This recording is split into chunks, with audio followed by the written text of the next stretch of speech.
last year in July 11th, I was at the BC National Jam, was ready, and I tore my Achilles tendon.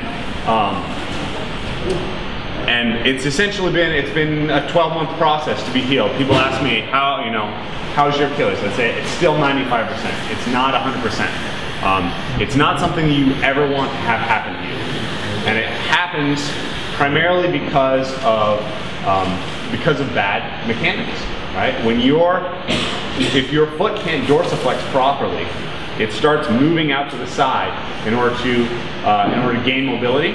So if my foot can't flex this way, as I come through here, it turns this way in order to do that, which creates a shearing action on your Achilles tendon. You do that over and over again on many, many jumps over years, you can develop a tendinosis, which is basically a disordering of the collagen in your tendon. And once that's developed, sometimes it's painful, sometimes it's not painful. If it's not painful and you don't notice that there's a swelling in your Achilles, it's going to tear. Ivan Ivankov was one of the greatest gymnasts of all time. Before the 1992 Olympics, he was in his doctor's office, walked out of his doctor's office, stepped off a curb and tore his Achilles tendon. 6 weeks before the Olympics. You want to be on top of these things. You want to be creating position. We talked about that model of if you imagine the human body like a car, right? You want to make it a high performance car.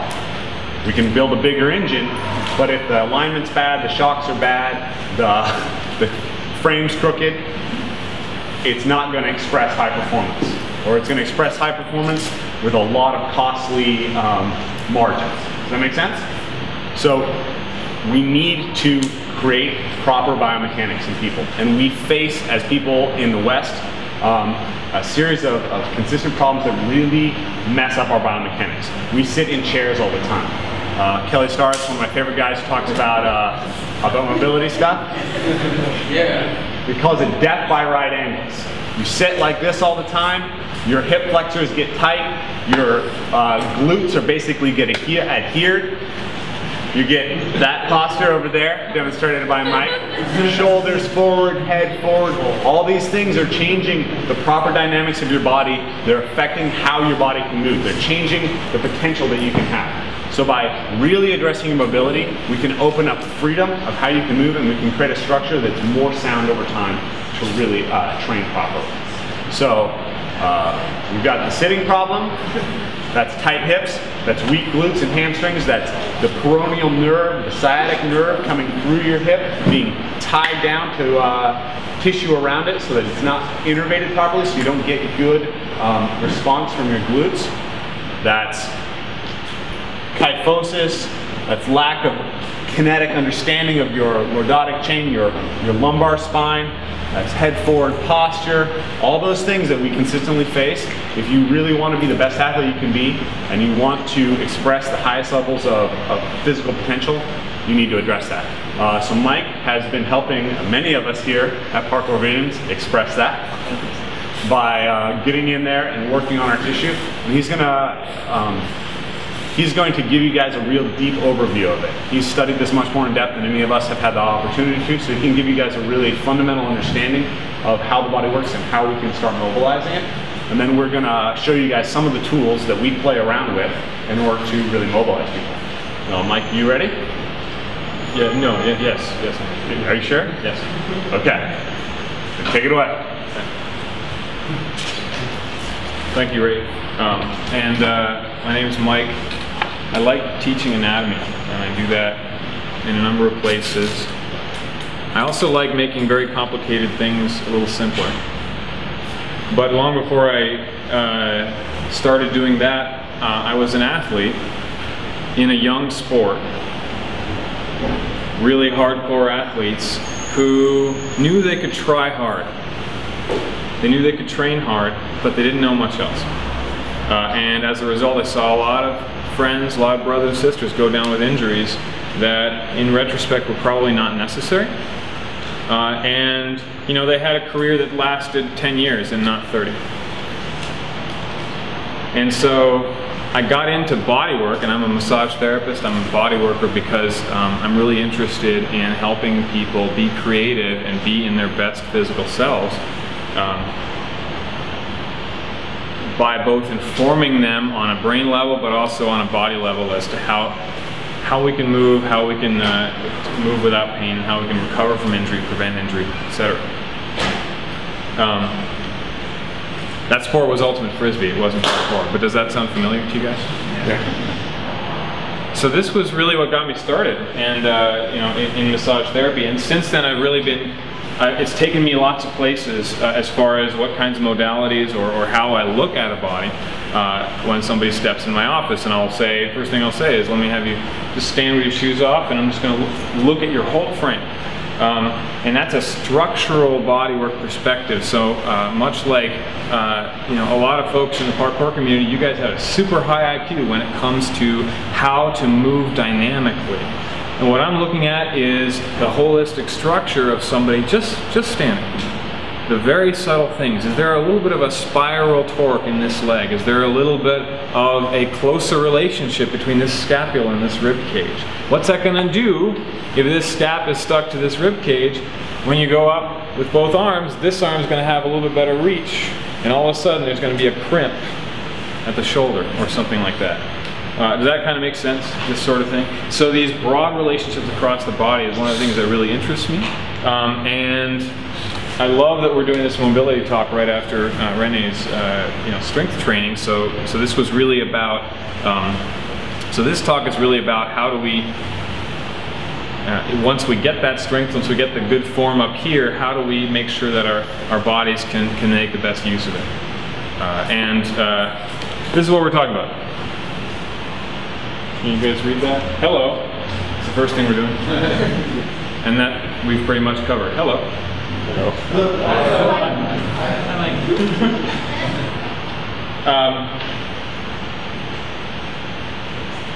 I have a hope for this talk, which is that there's only so much we can deliver as far as information or as far as demonstration.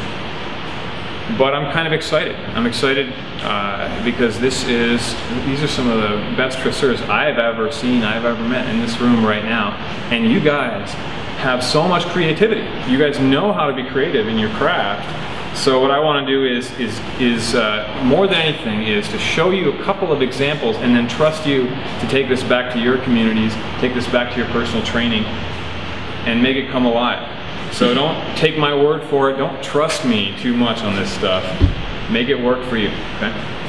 So why mobility? Rafe is going to talk a little bit about who cares? Why should we care about mobility in the body? So we kind of talked about this when I introduced the speech, right? Injuries. Why did I tear my Achilles tendon? It's hard to break down every possible reason, but I believe a contributing factor was that I lacked the capacity to dorsiflex my ankle properly. And then that was due to a lifetime of wearing shoes with an elevated heel. Sneakers, classic running shoes, right?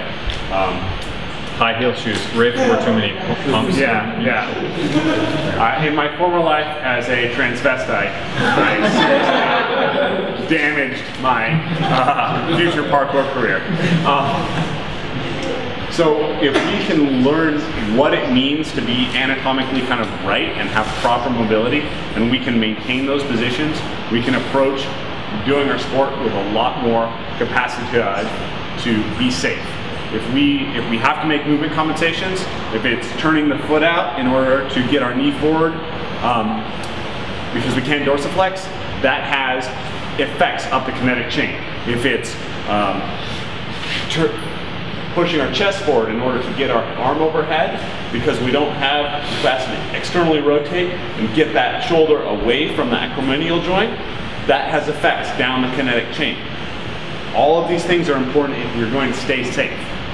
Second thing is, positioning is strength, positioning is power, right? If you squat with bad positioning, if your legs are in here and stuff, you're not going to be able to express as much power as if you can learn to get those knees out, get that joint lock into a close tie position, and get your glutes turned on, right? If you can get into the right position, you can express strength better. And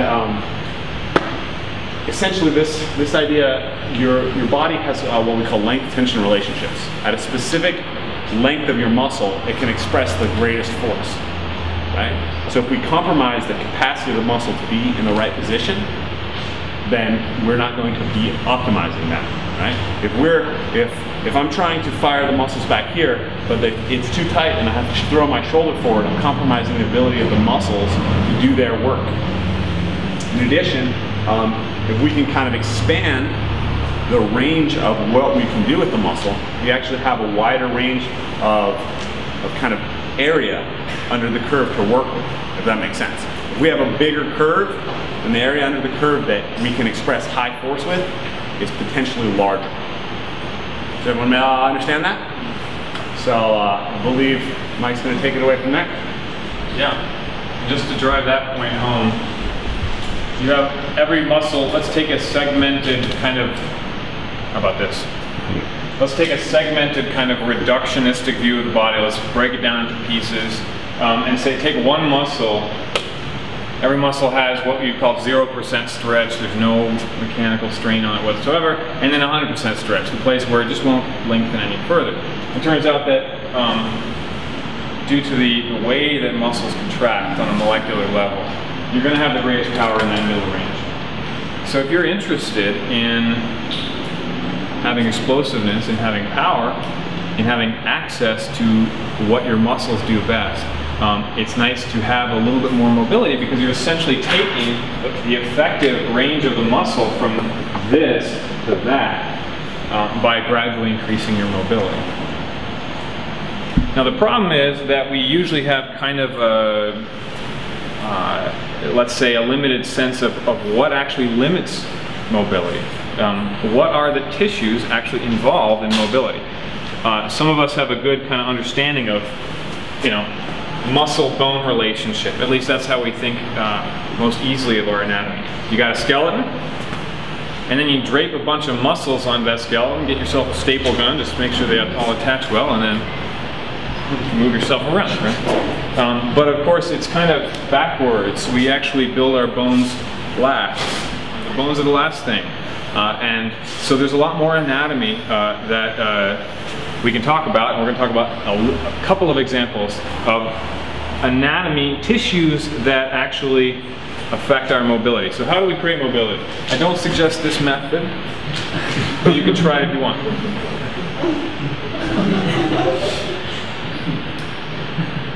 What are you targeting in the various methods? There's 100 different modalities, 1,000, 100,000 different modalities for creating mobility, and I'm going to list them all now.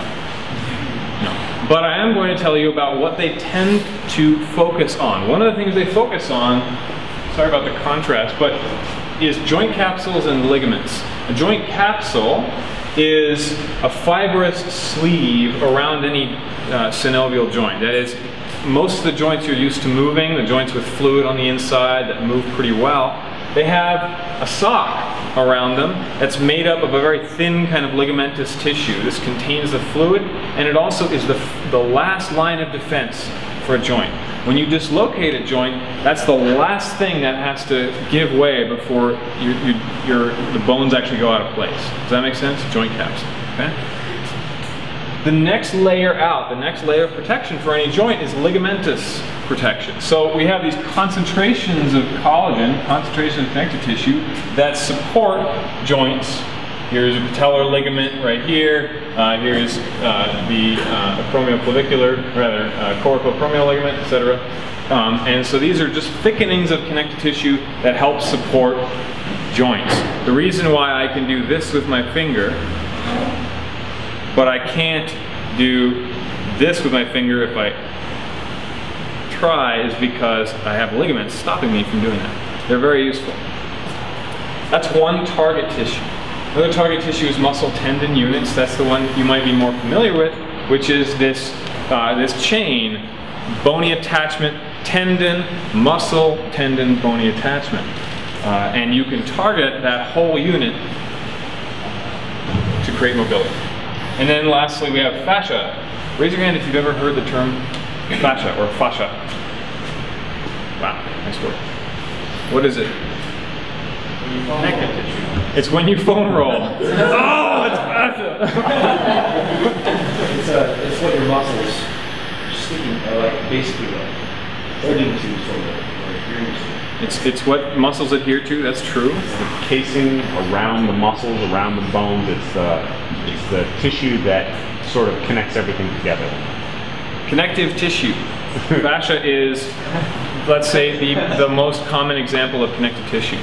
And if you go to massage school, the first thing you learn about fascia is it's kind of like saran wrap around the muscles. It's all the marbling in the steak before you cook it, okay, all the white stuff, right?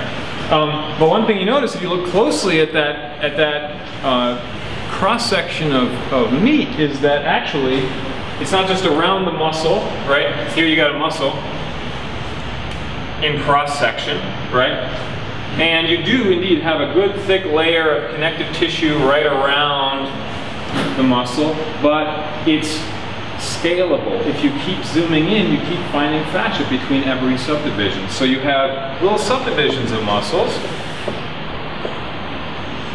and each of them has their own favorite little fascial compartment, and then subdivisions of subdivisions down to the single cell. Fascia is covering. So connected, and it's not just muscles, by the way. It's your organs, it's your nerves, it's your bones, and so fascia is everywhere in your body, and it's one of the things that if you're a structurally oriented athlete, and especially if you're in some kind of manual or physical medicine, it's where it's at. It's one of the most exciting pieces of orthopedic medicine these days is we're discovering all kinds of things about fascia and connective tissue. It turns out it's very smart. It's neurologically active. It's laden with mechanoreceptors. It can change its tension sometimes in response to inflammation. So it's a very interesting tissue, and it is oftentimes the missing piece, the thing we don't notice, limiting us in certain kinds of mobility. Here's a picture of fascia. Okay, so all this white stuff. Here, you pull apart layers, it's kind of this stringy, pearly, crystalline tissue. It's everywhere. The other thing I want to say about methods, and by the way, I really enjoy talking and talking fast, but if you have questions, you really should stop me and say, Mike, that doesn't make any sense. Does that work? We tend to think of those tissues, joint capsules, muscle tendons, and fascia, as mechanical tissues. We tend to think of them as mechanical because we discovered them by taking dead bodies and cutting them open. And there's a few differences between a cadaver and a living, breathing human being, if you haven't noticed. And one of the differences is that the nervous system is not active in a cadaver, and so we don't think of these as intelligent structures. But it turns out that there are, as far as all the methods for creating mobility, there are neurological ones and there are mechanical ones. I can think in the same exact move. Here's Rafe, working on his extensor compartment of his forearm, right? And me, the massage therapist, I say, I would like to take the fascia, the muscle tendon unit, the deep ligaments of this part of the body, and I would like to create some more mobility in them. I can have the same move. You doing okay with that pressure? Mm-hmm. I can have the same move, and I can think of it in terms of mechanical intent. What I'm doing is I'm slowly engaging. We'll play with this kind of thing a little bit later. And I'm letting that tissue melt a little bit. I can think of this mechanically, like, oh, this is like a rubber band or a stick of butter, and I'm waiting for it to melt and let go a little bit. You doing okay? Great. Okay, awesome. Good. Thank you very much. Awesome. May I have another, sir? That's what I like to hear. Okay, so, or I can think of this in a very different way. I can think of this, I'm talking to his nervous system, and I'm waiting for an intelligent response. And it turns out that the two are always active. You're always going to be working with a mechanical, molecular, tissue level intent, but you're going to be more successful if you add in this component of, oh my goodness, this body is intelligent throughout. So, yes, you are like a car, and you might have busted shocks, and you might have a carburetor, but here's the difference. You're also your own mechanic, right? You're also rebuilding yourself all the time. And so, respect it. your mind is not just in your brain, okay? It's everywhere in your body. All right. Different methods tend to create mobility via different means. They have different theory behind it. Some more on the mechanical end, neurological, but it's a spectrum. They include both. I think this was Rafe used the term "stupid feet," and I like the I like the term. So, some examples of things that I tend to see both in the population at large, but also in the parkour community. And I've had an interesting couple of years working with y'all. You have a unique flavor to the kinds of injuries you have. One of the things that I see a whole lot of is rib cage compression. Why don't we go over here? I'm gonna lay down. No, I'm gonna have you stand. I'm not gonna work on you. I'm just going to have you like exemplify these qualities. This is one of my favorite is rib cage compression. And so what you see is the rib cage has all these spiral layers of connective tissue around it, arcing around in various directions. And you know how if you take like a Chinese finger trap and you try and just pull it, it's got this compressive quality to it. Okay, so all I have to do is take a strap of tissue this way, a strap of tissue that way, and I start to create a cuff, like a compression on the rib cage like that. And you add to that maybe a little bit of an imbalance. Maybe Rafe likes to play guitar in his spare time. Okay, spending hours jamming. Okay, that's not the only YouTube videos he filmed or parkour. Right? And then a little bit of an imbalance, and all of a sudden, all this compressive force is hugely biased to one side. So to that end, so maybe I'll turn this this way. To that end, I see a lot of, let me relax. I see a lot of pain and dysfunction in tracers from here to about there, the back and the bottom of the rib cage. Rafe, does that sound familiar? Yeah. Does that sound familiar to any of you guys? Okay. So, so what happens when you take the rib cage? Part of it is the language. It's not really a cage. It's more of a basket. We'd like the ribs to move. You make it stiff. Well, what we say is, aha, I can see in the mirror that my ribs are over here like this, but we don't really know how to release it. So what we say is we start to use our scapulae and we say, okay, rib cage, get over here. Drape our scapulae on. It's a whole other layer of tissue that we're using to correct for some imbalance. And now we've got an antagonism between the shoulder complex and the rib cage. Get over here. I'm perfectly aligned. I don't know why I'm in pain. Oh. I see this in the tech industry a lot. You know, a lot of Microsoft employees, they're like, I don't understand. Like, I have the desk at the perfect height. I never deviate from this position, and I still have pain. Okay.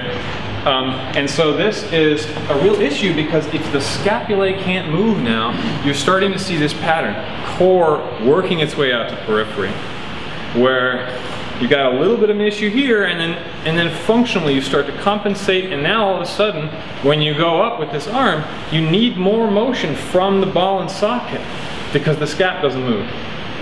And then you need more motion from the elbow because the ball and socket starts to get a little injured, right? And then you have to work harder in your wrists, et cetera, et cetera. And so oftentimes when you have some distal injury, some dysfunction out in the ends of you, it has an origin or it has an excuse that starts in the core. So rib cage out to shoulders is one really common pattern. Stupid hips. Stupid hips, I have one perspective on this, which is, Rafe, this is kind of more of an observation of you, but I think we were talking about this, you know, earlier as well, that I think Rafe pretty much covered it, that basically we spend so much time in a certain position that when it comes to taking landings, when it comes to exploding out, I think Rene, you were talking about this as well, right? It's like we tend to overwork our knees, we tend not to engage our glutes very much. And so there is both a restriction problem in the hips and firing problems, actually firing. But, you know, Rafe was talking to me the other day about like something he sees all the time is like, I'm going to demonstrate this because my mechanic's going to be terrible, right? Is I'm trying to do a tic-tac off this wall, and as I do it, my knee is going to collapse in. Why? Partially because my hip is immobile, What I would love is for this hip to be out here, but the immobility, the tightness of my hip is going to draw my knee into a medial collapse.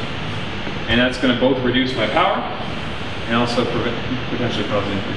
Any further thoughts on that? Yeah, so I heard, I think it was, I believe Dan John made this observation. We tend to think of our body as being on top of two columns, when we should really think of the upper body as being slung in between the legs. And we need to create the freedom for your torso to stay in one position and not get dragged with your pelvis. What we see with most people is as soon as we try to drop the pelvis down, the back gets dragged along with it. But this doesn't need to happen. You need the freedom through your hips in order to keep the back in a straight position. This is as far as I can go right now. I'm not warmed up. If I can warm up, I can get deeper. But I still have those limitations. We need to be able to create that movement through. And so when we look at tracers and we're landing a big drop and we're coming down here, a lot of times there has to be a compensation up the kinetic chain because we just don't have the mobility through our hips. So either the knee is dragging in here, or we're rounding of the back over, which I think is a big thing to do with that rib cage compression piece that he's talking about, or we're rounding the lower back out, right? But if we can really get out here, boom, and come all the way down, we can keep the upper body kind of independent of the action of the pelvis, we're gonna be in a much better position. Yep, and we pretty much talked about valgus knee. That is probably the #1 problem that we see in tracers, is that when they land, the knee caves in. If you were here for the warm-up earlier, we had everyone do the little jump from your feet and land, jump from this position and land here. Almost everyone has a little bit of that knee falling in because we lack that dorsiflexion and we lack the proper mobility through the hip to get our femur out into an externally rotated position that's strong and we can move powerfully from. I gotta keep going on that valgus knee thing because raise your hand if you have had knee pain from parkour. Okay? Patellar tendonitis, Osgood Slatters, chondromalacia, ACL tears, all of those things predominantly come from a valgus knee fault. Okay? This is a huge issue for us. We can take one thing away. Learn how to get your knees out over your toes. Does that make sense? And that connects to the next thing. So the valgus knee deviation, is that specifically when the knee comes in? Valgus knee is here. Varus knee is out here. We rarely see varus knee problems. Kyle Gruzman is one of our coaches. He's the first person I've met in the parkour community who has pain in his knee due to a varus problem. a lot of knee problems we see tend to have some relationship, both to the feet and to the hips. They're usually a result of an accumulation of other issues. I want you guys to just do a little experiment with me. Everybody take your shoes and socks off and stand up. I want you guys to stand, try to kind of weight one leg, and I want you to just completely see it and just see if you can completely relax your glute. Feel what happens. Just let that glute rest and relax. Okay. Now I want you to look down kind of at your foot position. Now I want you to squeeze that glute as tight as you can. What just happened to your foot position? Did you just create an arch in your foot? Right? Your arch gets tighter and your weight moves out over the outside of your foot. So all these problems, stupid hips to collapsed arches, are connected, right? And it can move from the bottom of the chain up or the top of the chain down. Does that make sense? So if your glutes turn off, you're more likely to end up with a collapsed arch. And if your arches are collapsed, you're more likely to need to compensate by using your glutes. That make sense? Or some other structure. So what advice would you give when you're training someone who has collapsed arches already? They've already... Make sure their glutes are really strong. Justin has collapsed arches. Justin Sweeney, he has bony remodeling.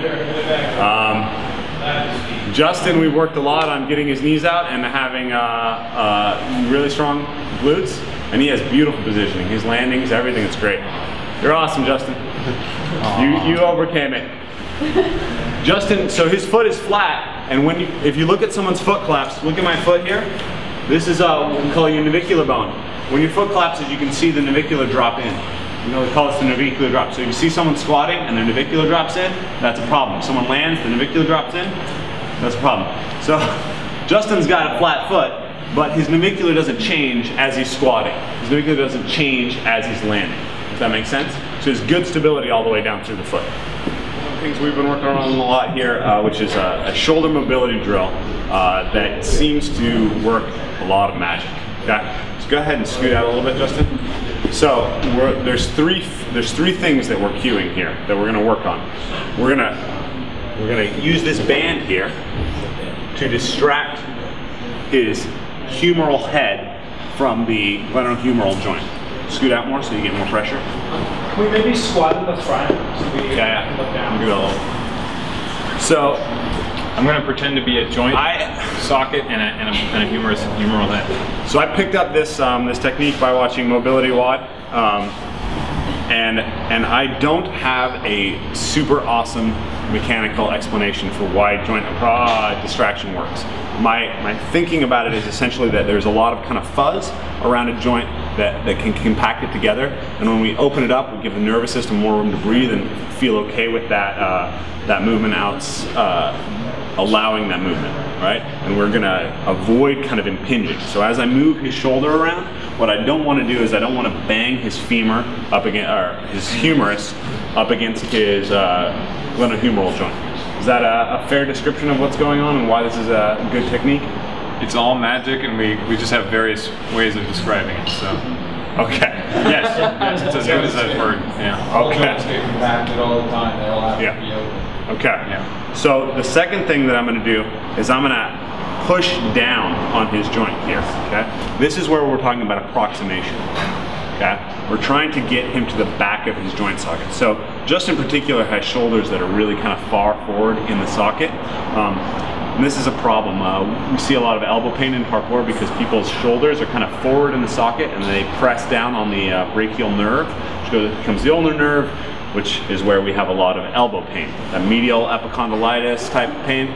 So we want to kind of mobilize the shoulder to the back of the socket. If you imagine we're here all the time, we're sitting here all the time, imagine that essentially the body's responding to it by tightening up that back of the socket, by becoming less willing to let you have that mobility. So what we want to do is sort of force play with the body and in getting it to accept this greater range of motion here. So I'm gonna just be trying to get his shoulder. I want his humeral head to literally basically be pushed against the ground. Make sense? At the same time, I don't want his elbow to making up for it, so I'll lock his elbow. You can do this to yourself by using a kettlebell. That's what we normally do. Just this weekend, we've been playing with doing it actively to each other and found, wow, this is really awesome and super effective. So now the third thing that I'm going to do is I'm going to do some external rotation. External rotation of the shoulder tends to really kind of be a problem for us. We are constantly in an internally rotated position, and in addition, we tend to spend a lot of time strengthening and training the internal rotators of the shoulder. If your guy has done a lot of bench press, you may have a lot of problems with internal with being kind of overly internally rotated as a general position.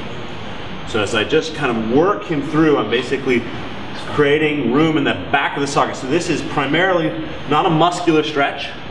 It's primarily, well, we talked about that joint capsule. We're trying to get the joint capsule to allow more. So now, after sort of passively accepting that, he's going to try to actively do it. So go ahead and externally rotate your shoulder. Okay? So let that shoulder stay back as you do it. There we go. Keep that elbow locked. And now, boom, I'm going to give you a little bit of resistance.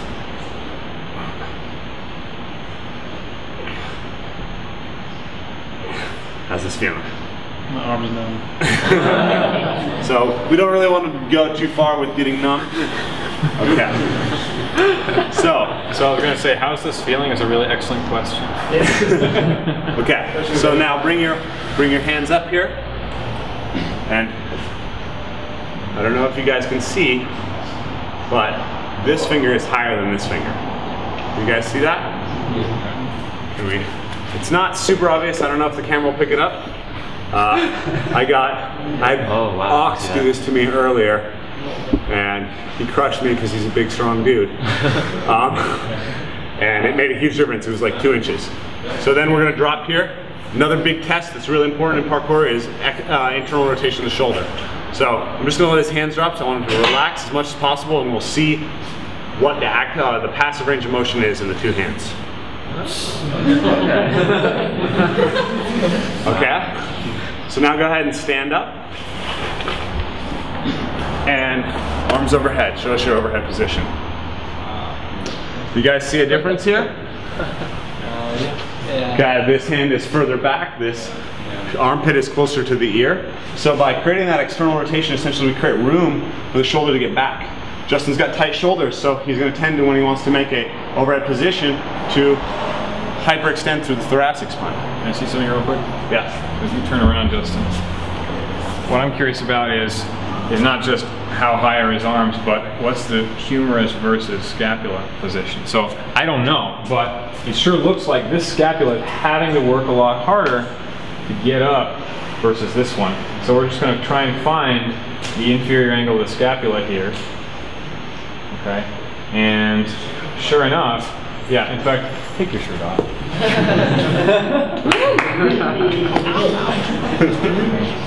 Respect. And come on back up. Okay.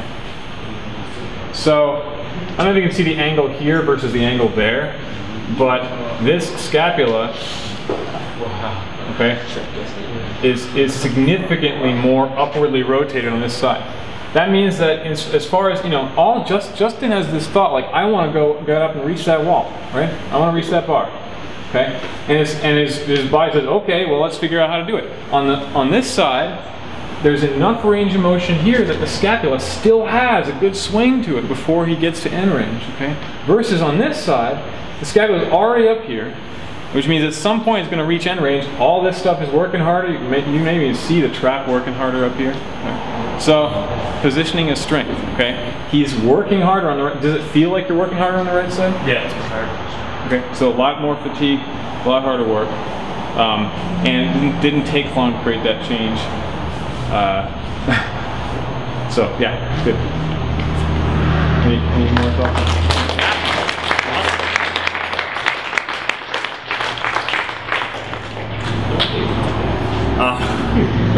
Leave it off. We were all okay. You can find someone to work with the other side. We want to work down the body. Talk about how we mobilize some of these other tissues. Right. The hip joint also super important. We talk about unslinging that hip joint. So before I did my runs this weekend, and before I jammed today, I took this setup right here, and I tried to create the freedom to squat. So let's do a little pre-test, post-test. So this is me squatting right now. I'm trying my hardest to keep it out. Okay, this is about end range with good position. So I'm clearly above parallel. I'm gonna go ahead and go down. You can see, in order to get into the hole, I'm making a lot of compromises in my lordotic curve. I also feel a real tendency right now to want my knees to pull in. This is much easier than this, okay? Oh, I can sit here, which is good for me. I'm not as stiff as I am sometimes, but if I sit here pretty long, I would get tired and want to do this, okay? So, we're gonna play with the same principles here of kind of opening up that joint. So I'm gonna get in here, and I'm basically going to, I'm trying to take the femur back. This is almost the same mobilization, but we're using the femur to the joint capsule instead of the humerus to the joint capsule. All right? Boom. And I can work on externally rotating through my joint capsule right here. Boom. Ooh. This is intense. But here's the band distracting, pushing me back. Oh, okay. Fun stuff. Okay. So, Don't want to spend too much time there because we're just doing a little presentation. But let's see now. I'm going to squat down again, and we're going to see if there's a little bit of a difference on that side. Okay, let's go. Where does my back start breaking? Right there? Is that lower than it was before? And that's just on one side, and I can feel the difference dramatically. This knee wants to stay out. Take a look at my, if you can see my, my navicular, which foot is facing forward, which ankle wants to collapse in. And if I sit here, I start to feel this little stress in my MCL. It's not fun. Okay? Positioning is power and injury prevention. Your rib cage looks better on the right side too. Okay, here we go. It's all connected, right?